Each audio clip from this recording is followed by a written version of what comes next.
afternoon, ladies and gentlemen. Hello and welcome into episode number 81 of Clark After Dark, right here, live and direct on RaceON.com, folks. We got a pretty good one for you here tonight as Corn's going to bring us in a little bit of jam right here, folks. This song never hurt anybody's feelings, did it? Certainly is always a good one to play at the racetrack when the cars are getting ready to head to the O'Reilly Auto Parts restart zone there in turn 3 at Texarkana. Come on back. Anyway, what a night to be here for Clark After Dark, episode 81. I'm Zach Clark, happy to be here for our 81st episode. We're closing in on 100, ladies and gentlemen.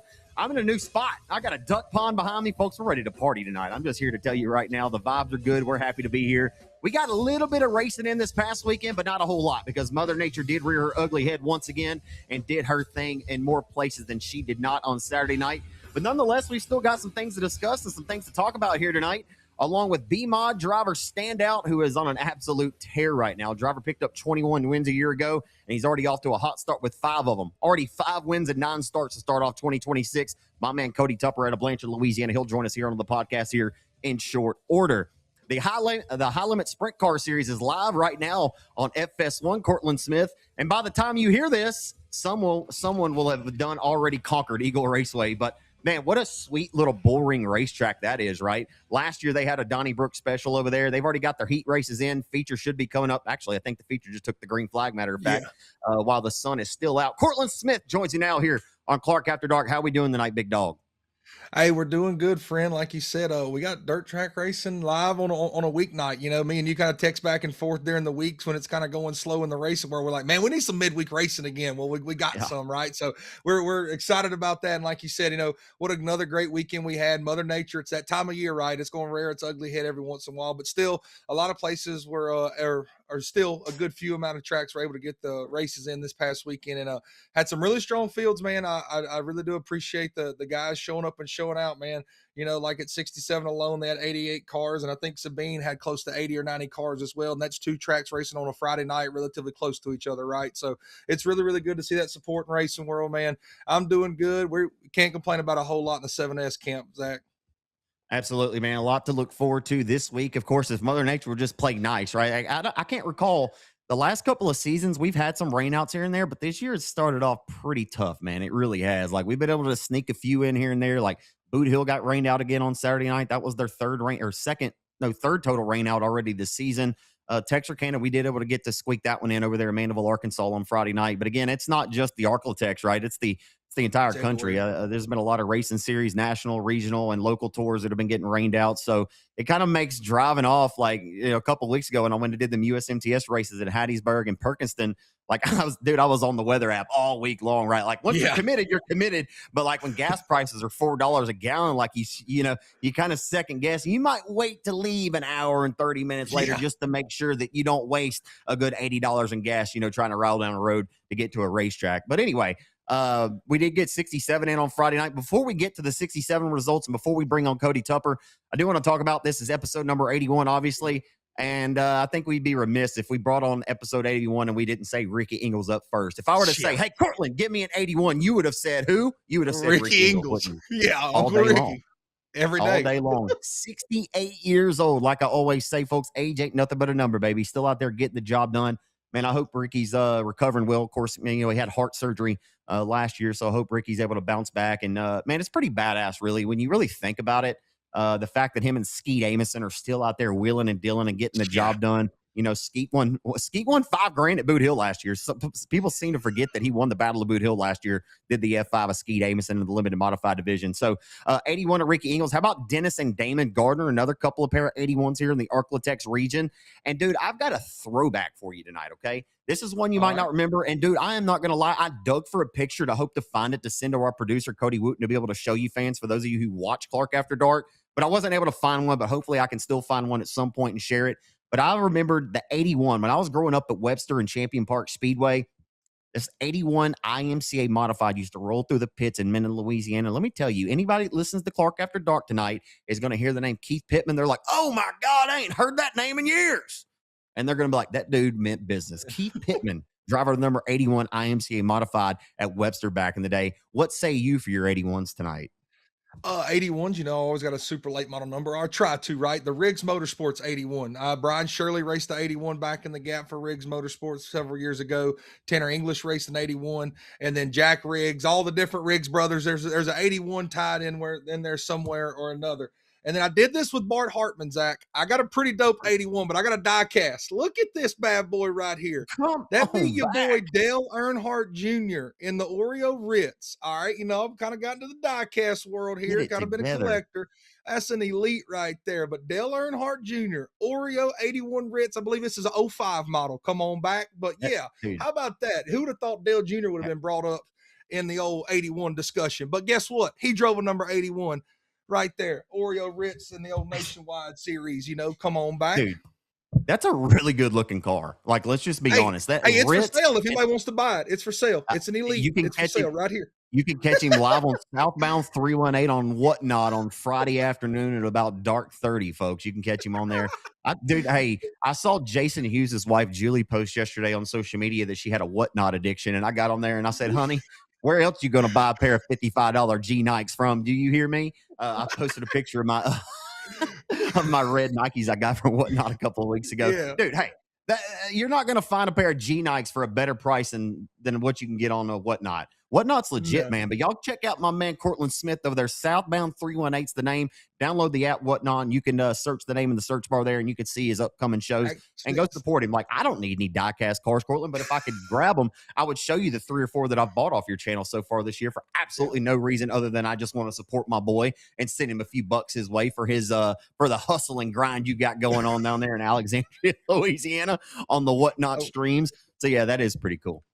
I will say anybody that wants to download Whatnot, I got a link now. I guess I've sold enough stuff, whatever it may be. I can get you like $15 off, I think. So like if you are interested in diecast and I got something you might want, send me a message. I can send you the link and I get you $15 for free on my next show. So that kind of works out like that. So I can help my people out as well now. All right, so the final thing on the number 81, I've done this the last couple of weeks, is the number 81 only has one career NASCAR Cup Series win achieved by Danny Graves at California State Fairgrounds Speedway back in 1957. Do you hear me? That was 29 years before I was born, but that's okay. And when you think maybe he was longer than 29 years, that's the Louisiana education coming to rear its ugly head. The math ain't math. 57 to 88. Can you do the math from 1988 from 57? I guess I said 29. I'm sounding really dumb the longer I keep talking, but it's okay. 301 total starts in the Cup Series for the number 81. And who's the driver, Cortland Smith? This dude's name just keeps popping up on Clark After Dark week in and week out. Who's the driver who has made the most starts in a number 81 car in the NASCAR Cup Series with 104 starts from 1995 to 1997? I'll give you a hint. He was in a Food Lion car. Shoot. I mean, the only I can think of would be like Blaney or Wallace. Like I know that's come up in a couple in a couple conversations, but Kenny Wallace. There we go. See, I remember a little bit what we talk about. Yeah, Kenny Wallace made some starts there in that Food Lion sponsored car from 95 through 1997, a total of 104 starts. So there's your history on the number 81s. If you drive a number 81 and you listen to this podcast, sorry about your luck tonight. We'll get you next time, hopefully. But if there is ever a next time, we'll roll like to 82 next week. Real quick, I want to hit the results before we bring on Coty Tupper here. Friday night at Texarkana, of course, Justin Whitehead picked up his second win. Second win. Yeah. Of course, Newborn got it there on opening night. Justin Whitehead is your current Mean 15, presented by Gateway Bank. Factory stock points leader at Texarkana, Lindsey Province, your reigning track champion in the open wheel modifieds. Man, he got up on the wheel on Friday night and got the job done in his IRP race car, AC Pros, Estelle Truck Repair number F27 car. And Jarrett Strickland, dude, the Sportsters are back. The Sportsters are back on the naughty list. Are they on your naughty list?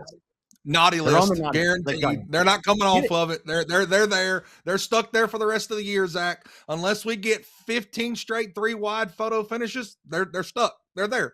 They're there. They keep on getting DQ'd, boys. Like, I don't know how hard it is not to get DQ'd. Like, I mean, maybe I didn't make it to the tech shed enough in my life to get DQ'd a whole lot, but boy, oh boy, they love to get DQ'd. Sorry, that was They my sure rant for the day. There you go. They sure do, and I'm not on anybody's case because I know Adam Roy. Like, listen, everybody in all these classes, we're always pushing a gray area. I'm sure my man Coty Tupper's pushing a gray area. He's not going to tell you what it is, but hey, until somebody figures it out, like the 23 is going to keep rolling, and all these other guys that are trying to roll their way to victory lane, right? Like Steve's doing a really good job trying to keep the integrity in this class and keep it honest where guys aren't getting out of hand with it. And this is what it's going to take. Unfortunately, this is probably the 20th or 30th DQ since this class has come on board here in the Arklatex, and it just kind of is what it is at this point. I'm not even surprised anymore when guys get DQ'd. So Jarrett Strickland comes out with a victory after a very exciting race. Honestly, it's unfortunate for Marshall, Texas driver Chris Collier, who won his first career feature race victory at Texarkana on Friday night. Adam Roy would have got second. The top two got DQ'd for light sanding in the tires. Light sanding. I didn't get a chance to look at them, but evidently you're not allowed to sand your tires. So the old dilly bar gets thrown out to Chris Collier and Adam Roy. They'll try to come back and bounce back next Friday with a vengeance. Justin Converse made a final lap pass on the front wheel drive tuners to get the C49 tuner to victory lane. And last but not least, the race of the night.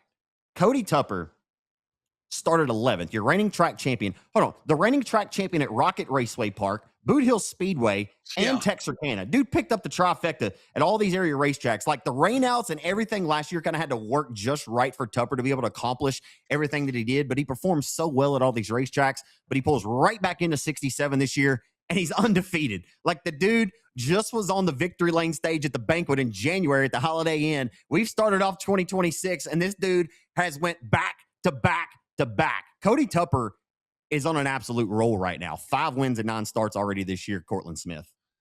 Yeah, you can't say it much better than that. And in every single feature he's made, he's 9 for 9 in top 10s as well. Like if the dude's making a feature, he's going to finish in the top 10. Obviously, he's got 5 wins already, but that's what it takes is that type of consistency, right? Like that people will tell you got to be in position to win those races. And then eventually, when you put yourself in that position time and time again, it's just going to start falling your way eventually. And then you ride that wave until the sun sets, my boy. And that's what he's doing, man. That car's good. He's good. Everything's floating or everything's riding on all 8 cylinders right now for the 23 camp, and I know he's absolutely ecstatic the way this year started off. Yeah, and the race got a little wild. We'll go ahead and bring Coty Tupper on now, our guest on the podcast this week. Welcome on, Coty Tupper, Blanchard, Louisiana driver, picked up 21 wins a year ago. Hello, Coty Tupper. How you doing? I want to talk about this race, man, real quick, and I'll ask you how you doing today and all those different things, but just while we're kind of hashing and talking about this race for Friday, I know I asked you, and the first few things I said to you, I said, be honest with me, man, be honest. We've seen you do some pretty cool stuff, right? You pulled some rabbits out of your hat. But, man, when you set out from the green on Friday night, did you truly think – I know you think you can win every race, kind of the same thing I said to you down there, but did you really think you could win that race Friday night? You knew some things were going to have to go your way. Man, I was really just unsure at the moment because we were having some troubles from the prior week, just some damage and brake issues in the heat race. And, man, really after that first – most people don't know, after that first lap, I was in 13th. Like, I was kind of being a little safe. The car, everybody was driving a little crazy right there at the beginning. And, just try to keep my nose clean, stay out of trouble, and just wait on the cautions to fall and pick my way up through there. Dude, what kind of an adrenaline rush was that? Like when because at some point I think we had 3 or 4 cautions, but you restarted I think 5th or 6th. At that point of the race, you're probably thinking like, man, we got a pretty good shot here. Like at that point of the race, you probably thought, man, we've got a pretty good opportunity here to get this thing done.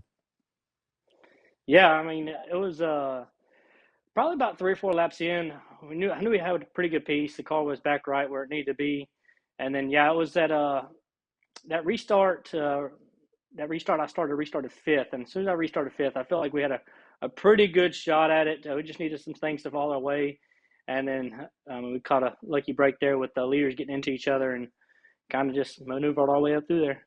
Yeah, you had a pretty good front row seat for the contact between the pair of Connors. Mewborn and Williams tangled together. I know you hate to see that. I know you'd like to race it out with them guys, but I'm going to put you on the spot. What did you see from your perspective? And do the limiteds and the B-mods need to be racing together? I know we raced together at 67, and goodness gracious, Zach Clark, why am I bringing this up here on the podcast? Ask a B-mod driver, should they race with limit? It's a constant thing. They don't race together at Manny. They don't race together at Boot Hill or Arklatex, but they do race together at Hunt County, at 67, as well as at Rocket. And so you do it all. You race with everybody in any place. What is kind of your mindset is that as a B mod driver, do you mind? I mean, you're a former limited driver too, right? You've raced your dad's car sparingly since you've had your B mod, maybe 4 or 5 starts in the last couple of years, but kind of what is your mindset? What's your take on this limited class running with the B mods and vice versa? Personally, I don't care. I want to see 20 cars on the track. So whatever it takes to get 20 cars on the track, that's what I want to see. I mean, yeah, I would rather have 20 B mods out there, but if it takes putting the cars together, I certainly don't mind. So Coty, when this whole split even happened, like what was your purpose and reason behind getting the B mod in the first place? Like what made you want to step out on that limb and say, I'm gonna go try this B mod deal whenever they first got introduced around here? So, I mean, as y'all know, I've been racing for quite a while. So I was probably racing for about 7 or 8 years at the time. And I was always behind the rule book, man. It's really important to stay ahead of the rule book. And I was always behind the rules and just kind of playing catch up. And that was the first year they allowed the B mods in USRA. So we were very fortunate to pick up sponsors that year. As you can see, these great sponsors behind me, Habetix and Napco. Whenever they came on board, we went full force and went and picked up a B mod and just took off from there. So to the race fans, describe what is the biggest difference between the B mods and the limited mods? Because obviously we see them go around the racetrack and the B mods have a little bit more attitude, but like describe to the race fans that maybe don't know and lay it all out there. Why do the B mods have certain advantages here and why are limiteds have certain advantages here? What are the major differences? The biggest difference I always tell people is that's a built race car behind me. Those limiteds, they're still on metric frames, metric suspension. You're hit or miss, man. You could get a good one, you can get a bad one. I love the adjustments the B mods have. I love the steer. They just steer better. So whenever what I fought with in the limited, man, you'd want to put the car somewhere, you'd want to go somewhere, and it didn't want to turn, and you had to really try to figure out what you needed to get that car to rotate. And with the B mod, it's just it rotates so much better. It steers in the corner. You're able to be a little bit more aggressive with what you want to do inside the race car, and yeah, just overall a better handling car. How much do you love this class though? Like, do you, it seems like you really, really enjoy this class. Like, I feel like you enjoyed when you race factory stock. You even raced crate late models there for a little while. I think you enjoyed that too. But I really, really think this class just fits Coty Tupper, right? Like, I mean, obviously your driving style, whenever you want to get up on the wheel, like it seems like you can power through and get the job done when you need to. And I think that might be the difference in these cars. Like that, maybe the power, they got a little bit more, like you can power yourself out of things. I'm not sure the point I'm trying to make there, but how much do you truly love this class though, man? Because it's growing. Right, we see how much this class has grown up in the Midwest, and you've got some ties too that have kind of helped you in your learning curve and push the progression in this class. Right, having that J2 race car connection has been huge because how well these cars run up in the Midwest. Right, you know, when you go up to Lucas Oil Speedway, it's a whole different ball game. Of course, that's not an indirect shot at the competition we have here right now because it is growing, and the competition down here right now is getting better and better every single week. How much do you really enjoy racing in this class though? Man, I love the B mods. It just whenever I got in it, it just everything started making a little bit more sense. With the limited and stuff, the adjustments you make are just unorthodox from what you would typically think sometimes. And with the B mod, it clicked for me. And then I really did my research before I bought them. Whenever I went and picked up that Rage initially, I was just trying to look at what I could afford and what was winning at the time, trying to get my best bang for my buck. And that's what we ended up with the Rage. We wanted the J2, but man, these things are pricey. They're really good race cars. They're pricey though. As soon as you get in them, it's the same as just anything else. It's just getting in one, getting to one is what hard to do. I'm going to circle back and I'll throw it back over to Cortland here. I want to circle back a good ways to your rookie season, 2015, correct? A lot of folks may forget you won the Louisiana State Dirt Track Championship at Boot Hill in a factory stock in your rookie year. I believe you were in an outlaw race car. You had the old EnviroVac sponsored number 23 car, if I recall, Cliff's Welding Service on it, white, red, lime green letter number 23 car, beautiful race car. I'm just curious, and I want to know, maybe you can take me back further from that time. How long it was it in your mind? You watched your dad race, right? Your dad race, and then he took a hiatus, right? He took like 8 to 10 years off from racing. So I imagine in that time when you're growing up and your dad took off, like where's your goals been like as a kid? When did you know that you wanted to be a race car driver at some point one day? Was that prior to 2015 when you just got thrown into it, or kind of take me back through that? Like, what got you into this racing, like outside of obviously growing up and watching your dad? Man, I've always thought I could drive or had some, I always felt like I had some talent or, even when I was, early on. And then when I was about, I was probably 15 or 16, Derek Daniels in the D28 let me rip his rip his factory stock around back in Architects days when we were running a beginner class. So I mean, I don't even know. I was 16 at the time. I don't even remember what year that was, but got to make some laps in there. And then, man, as soon as I was just able to get the funds I knew what I wanted. I knew at the time in 2015, you needed an outlaw race car. That was the thing to have. So it just saved up my money. Finally, was able to purchase a race car, and then it was on after that. But did you surprise yourself back then? Like, as well as quickly as you took to it, did you even surprise yourself even back then? Oh yeah, so we raced a beginner cruiser for a couple of races. No, 53X is what it. Yeah, I bought that car at yeah, I think it was Paris, Texas. I can't remember who had that car. Eric Layton, I think is what his name was. But yeah, we purchased that car and we raced the beginner cruiser for a couple of races, and then we went over. I think we went over to Boot Hill, and I don't think they had the class, so we bumped up. The very first race, we bumped up to just like full force factory stock. First, I'm only probably 5 or 6 races in, and we drew like front row. So, man, we ended up winning the heat race. And, I don't know. We started up front in the feature, and I don't know if many people even remember this race, but I passed Little John Tuggle on the white flag lap on my very first factory stock start, and he dive bombed me in 3 and 4, and got me, took me out. Coming out of 4, he got me, took me out. And then old Cody Myers got the win that night. But yeah, I was pretty upset at that. I don't know. It was funny because I was pumped at the time. I was like, oh man, I almost had it. And then I was just so excited about that. I almost won. I didn't realize I got taken out at the time. But yeah, it was a good time. So let's keep it in that mindset right now. After all the way from 2015 to now, it's almost 10 years later. What would be the 3 things or a couple things you would go back and tell yourself back then? If you could transplant and go put a little Tweety Bird in your ear in 2015, what's like 2 or 3 things you would tell yourself? One thing is I always thought I was getting really early on. I always thought I was getting out horsepowered and outgunned. And as learning and developing through the years, I realized that it has a lot to do with setup. And people harp on that 69 car, but man, that car is set up. You can give him my B mod motor, and he's gonna go rip. I'm telling you right now, his car rotates well. He's got it figured out. He knows what it takes. He knows what it takes to win. He's got that car just dialed in. So.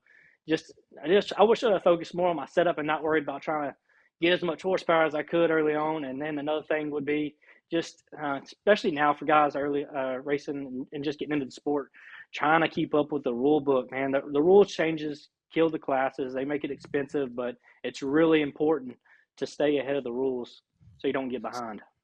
So you brought this up twice. Give an example of keeping up with the rule book, because I kind of get what you're saying, but somebody listening to this maybe not completely understand. So give me an example of keeping up with the rule book. All right, so I'll give you a couple examples. So for the limited modifieds, they allowed quick change in Brins. And as soon as they allowed quick change in Brins, that's whenever you're right there. If you don't change to a quick change in Brin, you're down a couple horsepower. I mean, those cars will absolutely rip. It feels like you gain 50 more horsepower, not 1,000 RPMs whenever you put a brand new quick change in. So that's really important. For instance, next year coming up with the factory stocks, going to the headers, that's going to be a big deal. You're going to want to put the headers on the car. Just having the funds to do that and staying up with it, whatever rule changes or advantages that they might give you within the rule book. So I'm going to ask you this. Oh, go ahead, Zach. No, you're fine. I was just going to ask you, obviously your dad's played a major part in your racing, right? What's somebody else that has mentored you and helped you out a lot in your racing career other than your dad? And then Zach can have you. Jeff Dykes. So that's where it all started. Jeff Dykes? Tippy. Wow. Jeff Dykes. Yeah, so he's family. That's He's awesome. he's our cousin. So Jeff Dyke, so Tippy Bickham, Gene back in the day, back in the you remember the blue and white, or yeah, blue and white 24 car. So Shreveport yeah, mud that bugs was on it. Shreveport Mudbugs. Yeah, we used to go to the hockey game, drive the car around on the ice. Awesome. But yeah, that's where it really all started when I was just a Wow. little kid. That's awesome, dude. I learn things new every day. Like I've known Tippy and Jeff Dykes for years, and I don't know why I never knew that connection. This is why we have guests on Clark After Dark. This is like I love learning things about racers like you, Cody, because like a lot of people don't know this, but your dad's shop is right next to my dad's shop. So if I go stop by Integrity Imports, sometime throughout the week, I'll stop and I'll go hang out at Cliff's Welding Service and talk to Cliff. And sometimes you're stopping by there and hanging out. So I'll see you once in a blue moon, right there by my dad's shop. So we've always had that connection. And I can tell you, I don't care if it sounds biased or not, but I know anytime my dad is tuned in watching on RaceON, he's rooting for that 23 of Coty Tupper. He always root for Cliff too, but that's kind of that, as far as, dad being right there next to you guys. He loves seeing your car out there because he misses it, right? He misses it. So he feels like he has that little bit of connection. When you pull that 23 car around Cliff's, like he can see and kind of, put your car and put the driver with it, because he misses Jared racing. So he kind of has that connection with you. And I always think that's pretty cool. He always asks, he's like, how'd Tupper do last night? I'm like, well, he won, Dad. He done won 3 in a row now. He's like, that boy's on fire. I was like, yeah, he's probably going to catch on fire if he keeps going. Like, I mean, it's going pretty damn good for him right now. Also, while we're going back, down the going back old school here, dude, back in 2016, you made your first ever limited modified start. And I recall this because Arklatex Speedway hosted the event a Thursday night. It was the Southern United Professional Racing Series late models there. And that was the last time Super was ever actually at Arklatex Speedway. And that was the first ever race that RaceON had covered, like for on demand anyway. Like I'd just gotten it in and, pulled Gene's arm enough where he let us come in there and film the races. But man, I think back to that night, like Cliff had been on a pretty good roll in that time, right? He'd won the track championship at Boot Hill, I think 2 years in a row. And he had that old Western Flyer car digging pretty good. And I can't recall why, but man, you hopped behind the wheel of that thing that night and you went to Victor Lane in your first ever limited start. What do you remember about that night? Oh, I just remember being so mad he wouldn't show up. I wanted him to race so bad. I done drugged the factory stock out there. So at the time I didn't have a limited. So I wanted him to race. And then he joked. He's like, if you want to race so bad, or you want me to race so bad, come get it. And then, I called somebody up, went and picked the car up, loaded it up on the trailer and brought it. Cause at the time there was only like maybe, half dozen or so cars signed in. So I didn't think much about it, but I think we ended up with probably about a dozen cars. And I mean, the rest is history. We ended up winning. I think we led all the laps that race and just started up front and just had a good clean race. And man, it's been on ever since. You ever have a desire to get back in a factory stock maybe in the future? I mean, they're racing for 30 large again this year. Like when you see them big races and that big money come out, you see this all-star challenge, a guy that is competitive as you are, who's had success in factory stocks. You kind of look around and kind of see maybe what rides could be available. I mean, do you even want to put your name out there to say, hey, me, Coty Tupper, reigning track champion at all 3 racetracks in the Arklatex last year, just letting y'all know that I can wheel and deal for 30 large if you give me a call. I mean, would you like us to throw your name out there? But I mean, do you ever have a desire to maybe get your own again, or would you just rather maybe drive for somebody else? I don't think I would ever want to race a factory stock on a weekly basis again. Just beating the fenders out every weekend. I definitely don't miss that. The B-mod stuff is just way cleaner, but certainly racing for 30K, 10K, 15K, just every time you turn around, they're racing for big money. So yeah, I would always, of course, accept any type of ride to do any big racing for any big whatever it is. A modified lane, I'll race anything really, to be honest with you. Right. I'll race a 4-cylinder for 30K. My man said anything with a steering wheel and 4 tires, give him a call. He'll Fred Flintstone it if he's got to. Come on back. He'll make her happen. Come on. All right, so I got to ask you this, Cody. Did we just go ahead and officially call you Gabby's husband? Because your girl, she be putting in the work over there, right? Like she's on the social media and all that, and I know family's big too, but I give her full props, man. I can't tell you how many times at the racetrack, dude, she is pushing a stroller, got 2 kids. I mean, she's more elbows up than you are, young man. That's all I got to say, because she does all the work around there. You just get to go out there and race. Gabby is the one that puts everything together around that camp. But just go ahead and talk about how much you appreciate her and her support and what it is to have your 2 sons. Like I was watching at 67 on Friday night, and Co comes over there and he is like ripping this checkered flag everywhere. Like he's more pumped up than anybody else, right? Like, what does that mean to you? And just give us everything about that, man. I know that's got to be cool for you. Oh yeah, man, she's plumb awesome, man. She really holds it down for us. She keeps us going every weekend. You know, we gotta it's a lot to bring 2 kids out there, especially under 3. So, you know, I rely on a lot. You know, I rely a lot on her to, you know, to hold it down. And man, and I can't tell you how many times I probably said, you know, you sure you don't want to stay home? I'm just gonna, you know, maybe run down to Sabine or run up to 67, race for the night.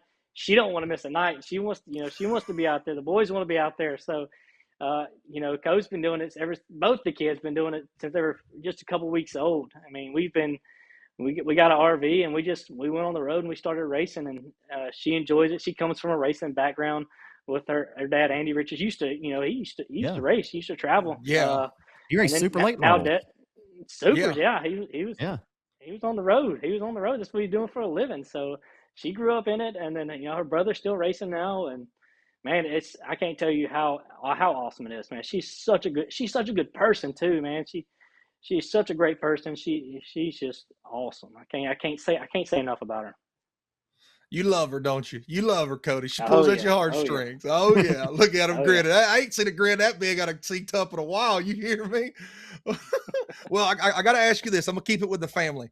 How quickly are you going to have your boys in a car? Because it seems like we look around and like this Keelan Harvick was racing an asphalt late model at like 8 years old, right? When are we like, is Co going to go start ripping a Sportster here at like the age of 5 or 6? Or like how soon are you going to put them in a race car, or are you even going to push it on them? Or do they just don't have a choice? Their mom, dad, everybody around them's in the racing family, so they got to, right? I mean, they'll definitely have a choice, but yeah, he's already ripping his little go-karts and stuff his electric go-karts and stuff we have around the house. But yeah, as soon as he gets a little meat on his bones and be able to, you know, rip a cart or whatever it is, I'll certainly put him in one. He's I don't know, some days he's good, he's ready to rip, and some days he's like, I don't know about this.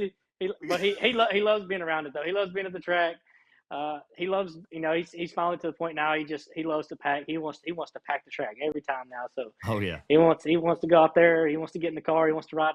I was trying to get ready for hot laps, and he's trying to get in the car with me. He couldn't figure out why he couldn't get in the car with me and go hot lap. But that's awesome. It's awesome. He's so awesome. He is, man. Like that. I'll be honest, man. That's why the other night when I was interviewing on the front straightaway, he walks up.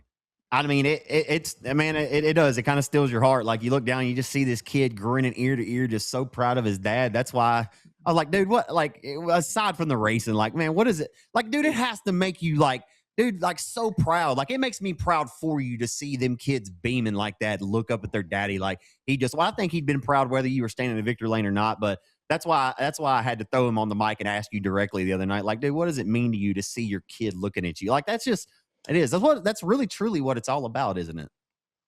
Oh yeah, I'm telling you right now, it does not get any better than that. You know, the winning's great, all that is fun, but just, you know, seeing the kids look up to me and just racing them up at the racetrack, man, it's so much fun. I don't know, I really enjoy it. They enjoy it. They love being around there. It's such a good atmosphere. And then, you know, and then to cap it off, if you can end up in victory lane, it's so rewarding. And you know, Co and the boys, they look up to you so big. They think it's so cool. They love the trophies and stuff. But man, I'm telling you, there's truly no better fit. It's such an awesome feeling to have them there and just take all this experience in and all these memories. That's really cool, man. Love everything about it. Dude, you and your dad, like y'all, I know you learned a lot from him. Y'all had this little friendly rivalry last year, right? Where you were trying to beat his win total in a season. Well, you beat it. You got 21 last year. What's the goals this year, right? You've already got 5 wins and 9 starts. You know what's crazy is you're already on pace to beat your total from last year. You already have more wins this year than you had at this point last year. You didn't get your 5th win until the month of May last year. So you're off to a really, really, really hot start. Yeah, I looked over those stats a little bit earlier. So you're actually on pace maybe to beat that next year. Of course, Mother Nature needs to start working out so we can actually get out there and race a little bit more. But now that I tell you, are you trying to beat that goal this year? Or, I mean, kind of what are the goals when you set out to start off a new season? I was really unsure at first. I knew we were building a new race car, and while building the new race car, we noticed some things we missed on the last one that we need to get corrected. So, just really early on, at Architect Speedway, we got that first win. It's been good. The car is good. We kind of got these J2s kind of figured out. We have a whole we got a lot of races. We probably got 80, 90 races in a J2. So. Just getting these cars out in, knowing what I need out of it, knowing what I need out of the shock package and all that. We really got them dialed in, and the cars handled. I'm telling you right now, having a J2 is like it feels like you have like a cheat code. I mean, those cars are awesome. I mean, I'm not taking nothing from them. They are a well-built car. I mean, you look at the King of America. There was I think the top 8 were all J2. Yeah. So they've definitely got something figured out, and we're just very lucky to have 2 of them sitting in the shop back here. You mentioned staying ahead of the rule book. Those J2 cars have been around for so long, and they're staying ahead of that rule book, right? Like they're keeping up to it. But you mentioned the shocks. I believe you're a Club 20 guy, tried and true, right? Club 20. What about Club 20? What about Club 20 fits your program so well? Because I think you've been a Club 20 dude for many years now. So what keeps Club 20 on the 23 car? I'm telling you right now, what keeps Club 20 on the 23 car is his customer service, man. He is absolutely awesome when it comes to customer service. He will get you what you need, and he's been really good to me. We initially, when we bought the J2, of course, we bought J2 shocks, and that's kind of where we started out. And then we just kind of, as you race, you catch a feel for a car on what you need and what you need out of the car. So we just started tweaking our own. I really needed somebody local that I see a lot and can talk to more about it. And he's great for this area. He knows how to build shocks now. He's a great shock guy. And we've just been able to dial in a really good shock package here lately. And we have 9 shocks in the trailer, and I'm telling you right now, we've won on all 9. So it all depends on what the track wants and what the track, what we need out of the car, at the time. You ain't got to tell me what it is, but do you have that one old faithful shock that like this the money ticket right here? Like they say, I ain't gonna rat out who in the upper world. Not that I know a whole lot. There's a couple teams out there. They got this one. Like this is the winning ticket. No matter what, big money on the line. Track slicks off. It's guaranteed. This one's going on. Do you have that one in the trailer? Oh yeah, we got that old. It's the old Pro Series. The old Pro Series oil shock, man. Old shock. It's just old split valve shock. Nothing crazy, but man, it's when the track slicks off and the track gets right. That's what's going on that right front to get that forward bite out the corners. All right, last one for me, and I'll send it to Zach. Which corner of the race car in these B mods do you think is most important? Is it the right front, the right rear? Don't leave out the left rear and the left front, because the left front's just as important. I mean, all 4 corners, you got 4 tires, you got to use all 4 of them, right? So which corner of the car do you think is most important in the first area that you go working on in the night to try to get better? 100% the right front. I think the right front's very important. I have 3 different right front shocks. I try to stay on top of it and on top of the racetrack. I think it's very important to keep the car ahead of the racetrack. Don't get behind. And then if I had a second choice, it would be the right rear. Just getting that right rear in the racetrack, and that would be my main 2 points. All right, what does a normal day for Coty Tupper look like? Like, how much time do you spend working on your race car throughout the week, and where? I mean, where do you keep your race car? You don't have to tell us all that if you don't want, for your security, but I mean, I don't think anybody's going to roll up and harm you. But I mean, does the kids hang out? Does Dad show up there? I mean, you don't keep the race car at Cliffs, do you? I mean, where do you keep the car? But yeah, well, like, what does a normal day for Coty Tupper look like? So for 8 years, we kept the car over at Cliffs, and I can't tell you how many times back when we had a limited, I was walking over to your dad's, asking him for a transmission jack so I can rip them heavy freaking power glides out them race cars. Gosh, man, I can't tell you how many times I've done that. But no, we've been very, very, very fortunate here lately. Life's been great. We finally built a shop back here at the house, so we've been able to, with the kids. It was really important to me once we had I needed to start staying back home because it was taking a lot of my time to drive across town to work on these race cars. And at one point, I had a limited and a factory stock. One year I would literally go to the racetrack, drop the factory stock off, leave, go pick up the limited, then take it to the track, drop it off. I did that for a little while. I've always just been crazy about racing, but here lately we've been very fortunate. We finally built a shop back here at the house, so the kids come out there. We just hang out, got a little TV back there, and just chill.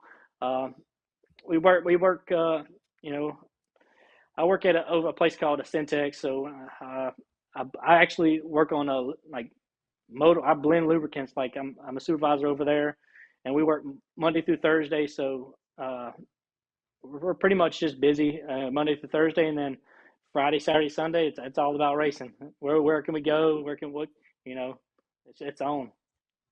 Man, I want to ask you. A couple years ago, this was, I think, your first full season in the B mod class. So let's go back to Tri-State Speedway to the 99 Nationals real quick, right? I could be wrong about this, and you can correct me if I'm wrong. I'm interested to know if I'm right about this. I feel like that's the race, though. I think you started, 17th in that feature that night, and you rolled your way to the lead. It had a few cautions and things worked your way. But is that the race where you kind of, where it told yourself, okay, I can run with these guys up here in the Midwest. I can run with these B mods. And I feel like since that time, Coty, that's whenever you have put the foot through the floorboard and you have taken off in this B mod class. I feel like maybe that winning that silver feature, gave you that spark, maybe gave you that confidence that you needed, that we've got something pretty special cooking here. Am I right about that? Oh, 100%. So as you see, that's the picture behind me, man. That was Cool. That was an awesome, unforgettable moment, man. We had we had some family. Everybody went up there, and that late race pass for the win. And man, it was such an awesome moment. And I kid you not, I took every bit of that $3,000 we won that night, and I put it on a down payment to buy a J2. I kid you not. So you're exactly right. So that was a big turning point in my racing career. Took all that money, invested it back into the race car, invested it back into a better racing program. And we put our down payment on J2, and then the rest has really been history since then. Well, man, it has really, really showed. You should really be proud of your racing program since that time. I mean, we can certainly see it. You should certainly take a lot of pride in it. The 99 Nationals is also coming back to Tri-State next year, right? It's been a couple years off. Mother Nature, I'm sure you'll try to throw that on the agenda next year. Of course, you won the silver feature like we just talked about, and I know you'd love to go back and get that gold. What races do you have circled maybe this year, or maybe into the future, right? I know you'd love to go and get that gold at the 99 Nationals, but maybe what are some other races? Maybe it's the USRA Nationals. What are some races you have circled, or maybe it's the West Grigsby Memorial here locally? What are some races you'd really like to win? Man, right now we're really we're more focused on probably local racing right now with just the gas prices and everything. Are kind of crazy out of hand. We would love to just travel and go race and just do whatever. But gas prices, I don't know. We're just trying to play it smart. But of course, we want to do the West Grigsby. We love the 99 Nationals. We'll be there every year. I love that racetrack. That racetrack, man, races so well when it gets slicked off. So we'd love to do that. I really wanted to make the King of America, so I really plan on hitting that next year. That's always been one I wanted to circle. And man, any race, I know this is not really, I don't really have big races over there, but man, I love whenever Waco over there at Hot Speedway. I love whenever they throw the B mods on the card. I love going over there. It's just a fun little racetrack. I don't know why I love it so much, but we have a good run, so I really enjoy that. Of course, the couple big ones we got at Rocket, we'll look forward to those. And we'll probably stay more local this year, but yeah, there's definitely be some later this year. I think there's a race in the Battle of the Border or whatever in Kansas later this year, so we might ease off there. But just kind of playing it by ear, and here lately just running away from the weather. Wherever the weather's not, we'll be. So that's kind of how we're playing it now. You mentioned those gas prices, right? And just how much of an effect that is having on racing, right? Like it's crazy. Like it is a major cost. But like on top of that, like I'm not saying throw all your financial numbers out there, but how much take gas prices out of it? We know that they've jumped up and it's costing you easily $100, $200 more a weekend to go travel somewhere, right? Like that's easy. But what is your normal weekly expense to go to the racetrack? What does it cost to go buy your pit passes? You're going to burn up a tire and your fuel. About how much does it cost you weekly to go out there and perform the way the 23 does? Now, I'm telling you right now, like we go to 67, every Friday night. You win, and you ain't profiting, but maybe $150. So Yeah. you ain't winning a whole lot. We just doing it for the love of the game, That's all. It's not. There's not really too much money involved. We're very, very lucky. We got some great people, great sponsors behind us. But that really keeps us in good equipment and keeps us on the road to race these races every weekend. So it is definitely expensive, and without these great sponsors, man, we really probably wouldn't be able to race as much as we do. I know I'm kind of jumping around on you. You talked about traveling a little bit. Is there any track way, way off that you haven't been to yet that you're like, man, I got to go race there? Like, is there any track that you got at some point in time on your bucket list? It may not be this year, it may not be next year, but at some point in time, Coty Tuppers wants to go make a lap around that speedway. Uh, I would love to make it to Deer Creek or Mississippi Thunder, man. I know they're far away, but man, they just look like they race so good, especially with the B-Mods. They look like they race good. I would love to make it up there one day. I know they do big shows every now and then. Just gotta find the right time, and then we'll book it up there and go race with them guys. All right. So what is I'm going to ask you, you can just give me one thing. All right. Because while we're talking about racetracks, give me one thing you like or love. And you don't have to tell us what you dislike about each one of them. Let's just ask about what you do like, I guess.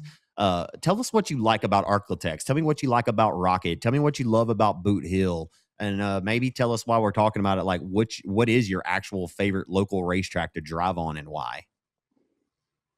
Man, I used to, y'all, last year I used to just love the dry slick tracks. Whatever the slickest, smoothest racetrack I could find, that's the one I wanted to be on.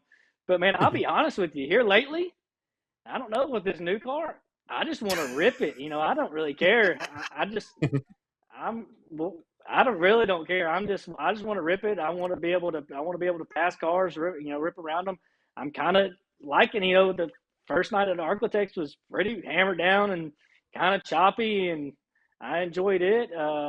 Boot Hills, they had the first night rubbered up. It wasn't that fun. I definitely don't want to race on no rubber. That ain't no fun. But the past couple of nights, man, the track's back right, man. We've been able to rip it, rip the top side, rip the bottom side. So that's been real fun to me. 67, of course. I don't know, 67 Speedway. Tim, he always keeps that track juiced up. He likes that thing juiced up. So just racing No that dust. every Friday night, we get up there. You don't want no dust. So Yeah. I don't know. I've grown to just adapt to it and like it, because I noticed, like, Yeah. when the track is heavy, like it really is more racy. Like when it's heavy and it starts streaking up, like that's what you want to see. That's whenever people are just don't know where to go, top and bottom, kind of all over the place. You can really start throwing them sliders when it starts streaking up the middle. When it gets just strictly just dry slick, it does get a little bit tougher to pass, and you really just want to have a good track position. But I don't know. I've just grown to like these more heavy racetracks here lately, and just letting it eat. That's funny because Whitehead even said the same thing down there in Victor Lane the other night. I was like, you love it. I said, you love a heavy racetrack, don't you? Because I know he truly actually really hates it. Like he doesn't prefer it, but he said, here lately we've been rolling pretty good in the mud. You know what I mean? Yeah. I mean, he's feeling pretty good. It is what it is. Yeah, like it is. It is. And while we're talking about 67 a little bit, man, this Mean 15 presented by Gateway Bank, like it really, dude, it really is pretty badass what Tim Crawley has put together for you guys to have something to race for. Like, I don't know the actual numbers just yet. I mean, but if you end up winning this championship, I know you won it there last year.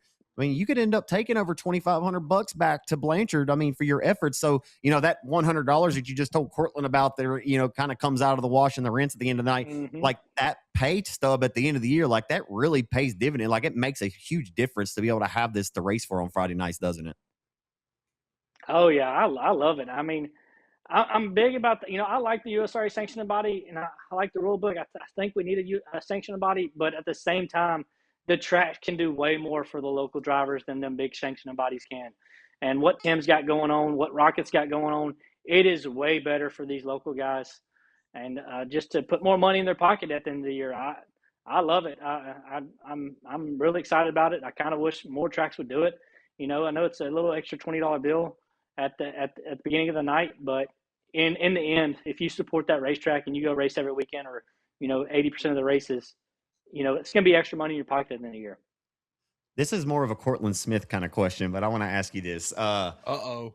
On the way to the race, like on race day, or with the kids, and you've got Gabby in the RV, what do y'all eat? Like, do y'all stop and eat somewhere on the way, or does she make sandwiches? What do y'all? How do y'all eat and take care of yourself? I'm sure you just cook your own food, make sandwiches. But what is usually a race day snack for you? And are you superstitious on race day? Do you not eat chicken? Oh no, with these little ones, you gotta have them chicken nuggets, man. You gotta have Dino nuggets. You gotta have the chicken nuggets, man. The chicken nuggets are always hot over here at the 23 camp. I'm telling you. Coty Tupper, man, he loves them chicken nuggets and he likes them Oreos. So you come to the 23 camp, we got hot chicken nuggets and we got some Oreos somewhere around. He's always got them in his mouth, in his pockets, wherever. Well, I'm telling you right now, I'm going to swing by the 23 camp and get me some chicken nuggets and some Oreos. That's all I got to tell you, friend. Count me in. But we'll kind of keep it lighthearted here. What's the race day jam? Do you are you jamming something out in your ear to get you in the right mindset? Or because the kids around, you can't get too crazy, you can't be jamming out too loud? Like what's that go-to song to put you in that race day vibe when you pull through the pit gate or right before you go get in the car? Man, I don't know. Really, it's the kid jams right now. It's these Disney songs, man. These Disney songs be getting me hyped. The old Shrek theme songs have been the go-to here lately. Or I don't know, the Cars, the Life is a Highway, man. That's one of the go-tos on the way to the racetrack.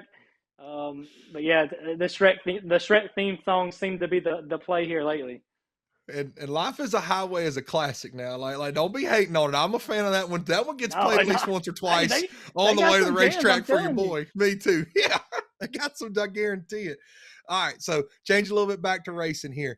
Well, who is you ain't got to tell me your least favorite, but who is your favorite guy to go race with? Like when you pull up and you see your name on the lineup sheet, you're like, man, me and this dude are absolutely about to throw haymakers and I don't have to worry about him knocking my air cleaner off in turn one. Who's your favorite guy to race with? And maybe you got a least favorite, you might say, but you don't have to clear it out here on the airways, but who's your favorite guy to race with? No, throw it out there. Throw it out there. I wouldn't mind it if you did, but I'll tell you, I'll give you a good one. I don't mind racing with. I enjoy lining up beside. We always seem to race good together. He don't race too much. He don't race with us, a whole lot on a weekly basis, but maybe like a bi-weekly basis. Oh, Jeremy Haddix. I really enjoy racing with Jeremy Haddix.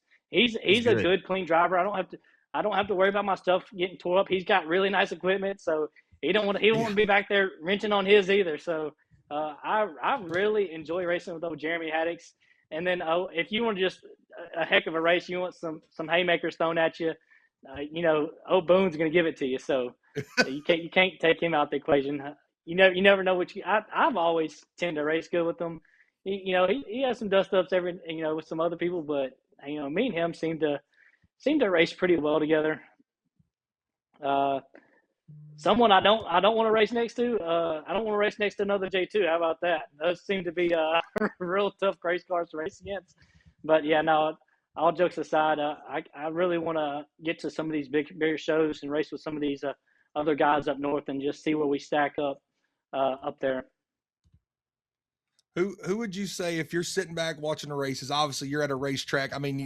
You raced 66 times, or you had 66 feature starts in 24 and 70 feature starts in 2025. So obviously you're racing, but say everything's washed out.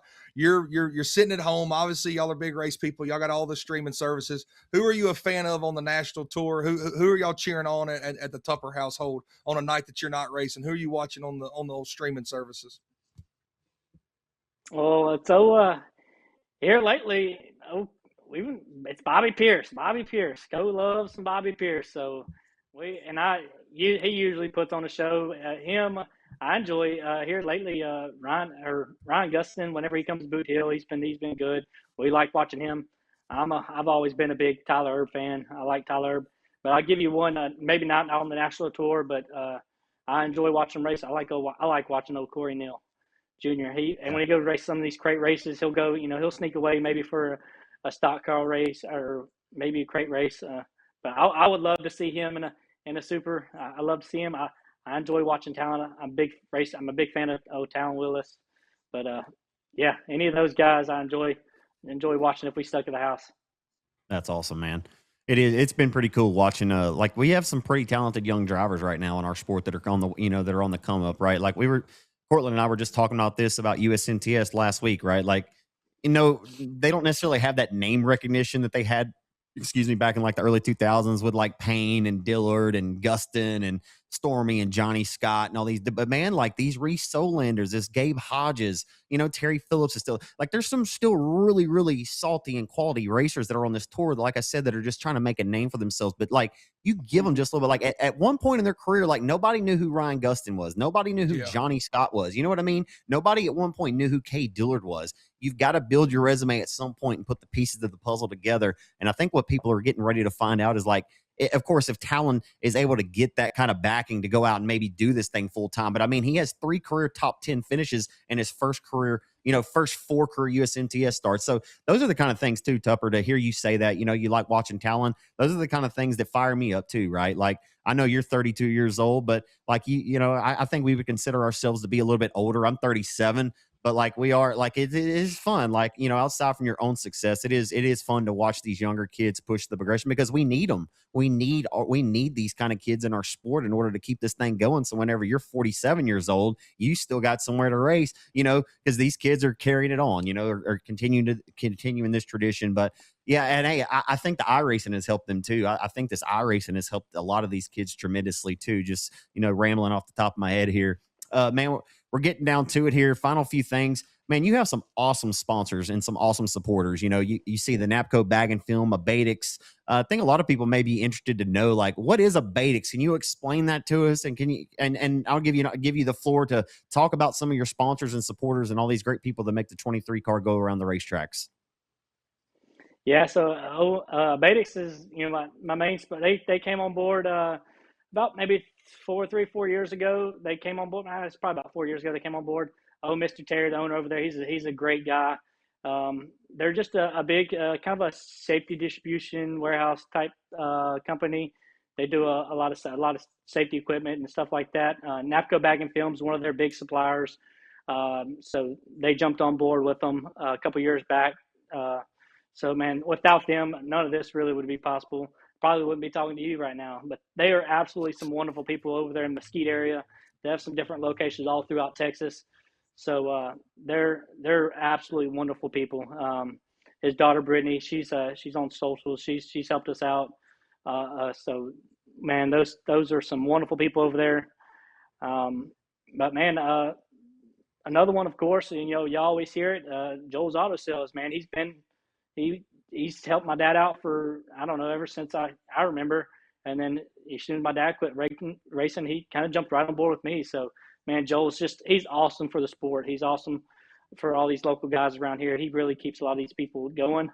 And then we got my dad, of course, man. He owns a welding business over there in Bossier City. He puts in a lot of hours. Most people, he don't really promote his business much. He's kind of word of mouth type of guy. But Cliff's Welding Service over there in Bossier City, if you got any welding work at all, Pearl man, he's a heck of a Pearl Drive. He's a heck of a fabricator now, so he can get you hooked up.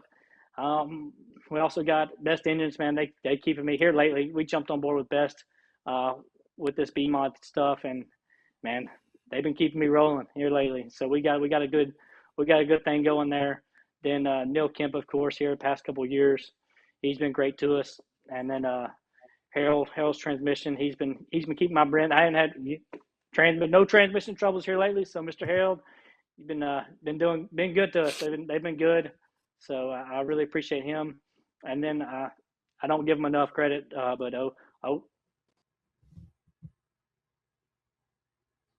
I think I lost Cody's audio. Yeah, I lost your audio there for some reason. I'm not sure. Oh, there you're back. I think you're good now. But yeah, Cortland Smith, do you have anything else you want to throw Cody's way here? Can you hear me? We wrap I this think one so. up. I don't think. Can he Uh, hear you? Yeah, I think he's. Yeah, I think we lost you, but yeah, that'll be fine. We'll wrap it up with Coty yeah. Tupper. While you can, if you can or can't hear us, man, thank you so much for your time tonight, dude. You were awesome. We thought you'd be, not that we had the expectation, but I figured you'd be pretty awesome on this podcast, man. So thank you for the time, man. Keep grinding. I was going to ask you one final thing. Are we going to beat that 21? You can give me a thumbs up. Are we going to beat 21 wins this year? If you get enough races, are we going to beat 21? There you go. I mean, there's only you can't go thumbs down and say, no, we're not going to beat 21 from last year. Yeah, the goal is always up and optimism at an all-time high. That's Coty Tupper, ladies and gentlemen, the driver of the Napco Bag and Film, Abatex, Cliffs Welding Service, Joel's Auto Sales, J2 Race Cars, best engine powered, number 23 for Blanchard, Louisiana. We didn't talk about serving steak supper tonight. He eats it 3 or 4 times a week. I was going to ask him, like, dinner's getting pretty expensive around Blanchard because they're eating a lot of steak supper right now. It's been pretty good. Thanks a lot, Coty. You're awesome tonight, man. Be good, be blessed, and be a blessing. We'll see you soon. Yeah, Cortland, we wrap up with Coty here, man. He was awesome. Like I said, expected it, but that's just him. He's just a great dude, and we appreciate his time. Oh yeah, 100%. I really enjoyed the stories with the kids and all. It's jamming out to Shrek and Life is a Highway. And any little tidbits like that. And I guess if somebody's hungry, it sounds like they always got chicken nugs and Oreos around the camp around there as well. So yeah, man, Cody's a really cool dude. We both came up racing at the same time, right? We're both kind of close to the same age, a little bit older than me, but we both kind of started together. I actually think, like, I was in the pit area that night at Arklatex when he showed up and won his first race. I think I run like a solid 7th. So we kind of got ties go back all the way back, and it is really cool to see, man, the way he's always been good, right? Like you said, he's won a Louisiana State Dirt Track Championship his first year racing. He wins in his first race ever in a limited modified, but like to do what he's done the last couple years, I mean, 21 wins last year, that doesn't speak for itself, right? Like 70 feature starts, 21 wins, that's a 30% win average. So 1 out of every 3 races, the man's sitting in victory lane. When you break it down like that, that's pretty good stats to know that at least, he races twice a week. So you're guaranteed at least every other weekend you're standing in victory lane with that type of percentages, right? So, and he's starting off the year hot, man. And obviously, like he talked about, he's got the J2 race cars, the best engines. He's got everybody in his camp, and everything seems to be gelling good right now. And I don't blame him one bit for not giving 2 thumbs up. Not even, and he didn't give 1; he gave a double thumbs up on the more than 21 wins. Because what more could you expect if you hold yourself to lower standards than that? And everything just clicking so well for him right now. The sky's the limit, man. Absolutely, man. I couldn't have said it any better. I watched his dad race for many, many years, and of course watched Coty. And man, it's always fun to watch him. When the 23 rolls to the pits, whoever else is there tonight, there that night competing, they know they're going to have to go through that 23 car, and that's why he has 40 wins over the last 3.5 seasons. It's been a pretty good roll there for the Blanchard, Louisiana driver. So that's episode number 81 of Clark After Dark tonight, race fans. Cortland, did you have anything else before I completely sign us out? I know that, man, we had a lot of rainouts this past weekend. So I know Southern Oklahoma Speedway did get their show in on Saturday night. I didn't want to get out of here completely without mentioning Southern Oklahoma there on Saturday night. I actually didn't write the results down, but I can try to remember off the top of my head. Dean Abbey got the Tom win. Yeah, what you got? Dean Abbey picked up the Tom's win. I swear they had like 5 restarts there with 2 to go, and I thought old Jeff Taylor was going to be able to sneak one away from Dean. I swear Dean won the race like 3 times. He come off of turn 4, like he done took the white flag and come down the backstretch out of turn 4, and they threw the caution out, right? So they tried to steal one away from old Dean there. Jeff Taylor gave it his best shot, but Jeff Taylor comes on second. James McCurry third there in that Tom's race. A really good race, man. Southern Oklahoma Speedway. I've said it on here before. It's a place that I need to venture off to at some point in time because it's really wide. Seems really racy. The factory stocks there, dude. That was like a pretty stout factory stock field at SOS. Like that was Abbey a humdinger. their clock. And Jeffrey Abbey cleaned their clock. And it's interesting. I told you after he'd done that, when I walked through Boot Hill the other weekend, Club 20, old Neil Kemp, he said, I want to see Jeffrey Abbey. Like, he goes, I want to race against him before the 30K because I think that H237 car is that fast, the old Hardman camp. Like, he said, I think that car is that fast. Like, I want to race with him before to see how fast it is. And then I think they kind of got a good little taste there with the type of field that they had at Southern Oklahoma. And he goes out there, what was it, like 6 seconds? I think the best lap, he was like 9.5. 9.5. Yes. Yeah. And his best lap was like 0.6 better than the field. Like that Jeffrey Abbey dude. He's He's going to be contending for the 30 grand. He's going to be up there, Easy. and everybody knows it. Everybody knows it. He is going to be ready to roll, and so everybody else better be ready to roll with him.